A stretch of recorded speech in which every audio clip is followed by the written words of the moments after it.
Greetings everyone, Brett here with Hammerhead Model Making for a quick tutorial on scribing panel lines.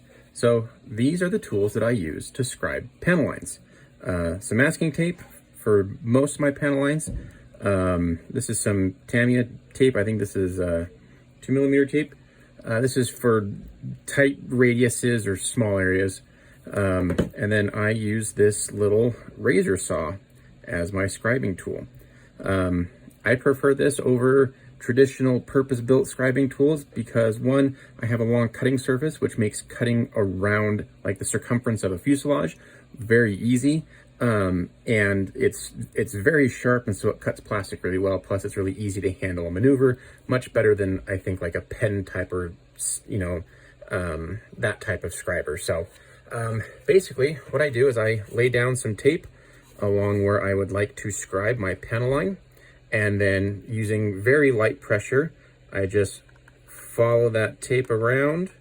And the reason why you want to use light pressure is because you don't want to try and gouge the whole panel line all in one go.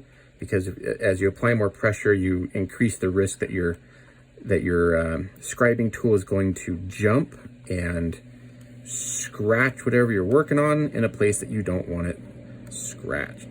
So alternatively, I can use the full length of the saw to trim, but there we go, brand new panel line. So I'm just going through and rescribing the panel lines on this thing, on my U2 here.